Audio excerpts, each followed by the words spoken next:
సీతను తీసుకుపోయి అహంకారంతో ఆ విషయాన్ని తన తపస్సుని భంగం చేసుకున్నాను అనమాట. అట్లాంటిగా చేసుకునవద్దు.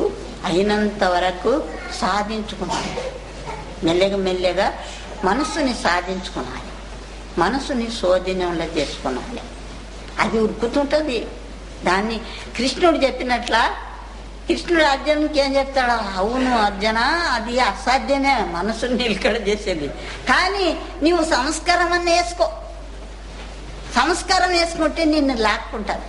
ముందు జన్మ కన్నా అది లాక్కుంటుంది. ఆ సంస్కారం అనేది లాక్కుంటుంది. నన్ను పొందకుంటే కూడా ముందు జన్మ కన్నా పొందుతావు, ఈ జన్మలో పొందకుంటే అంటారు. సంస్కారం వేసుకున్నావు అంటారు. ఈ యుద్ధంలో నీవు సచ్చిన మేలే, బతికినమే నీవు రాజ్యసుఖాన్ని భోగించుతావు అంటారు.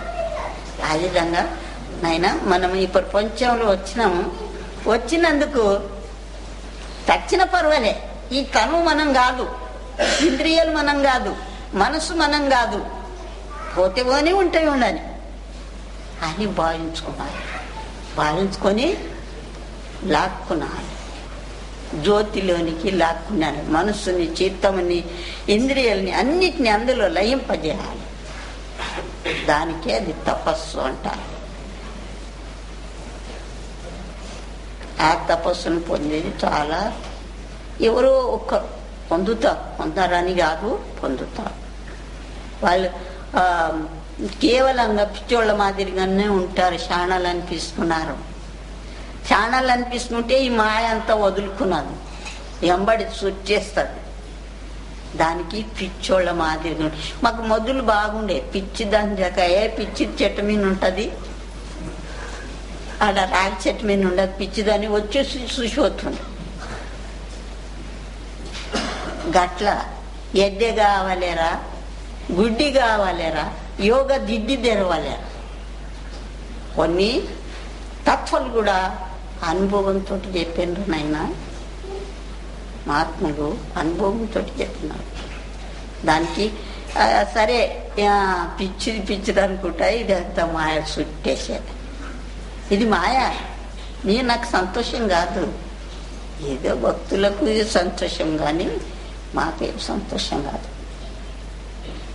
అయితే దీన్ని ఇప్పుడు ఇది పెరిగిపోయింది అనుకో ఆశ్రమము. దీన్ని సంభాళించుకొని పోండి, మళ్ళీ ఏమి లేదు. ధర్మం అంటే కులం అంటే చూడైనా ధర్మ మార్గంగా, సత్య మార్గంగా నడిచిందే శ్రేష్టత్వం కులం.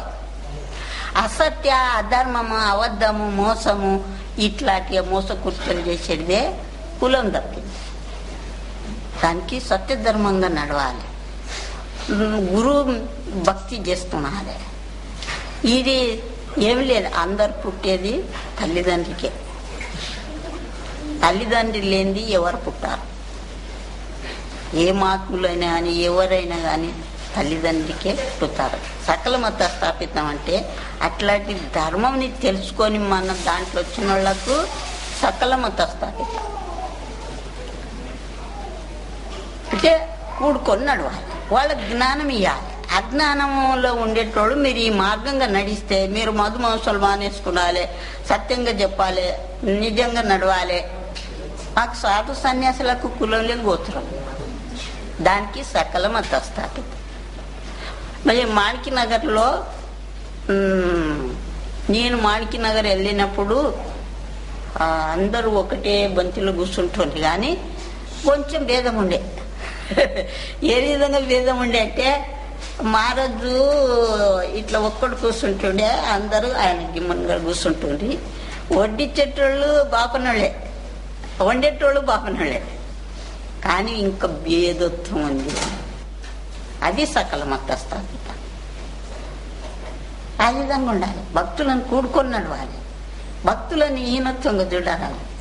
ఇప్పుడు అందరూ కొన్ని దేవాలయాలు కూడా, ఇప్పుడు మంత్రాలయము ఆయన భక్తుడు, ఆయన వాళ్ళు దేశించుతారు. ఎవరు బాపన్నోళ్ళు దేశించితే ఆయన స్థాపించుతాడు.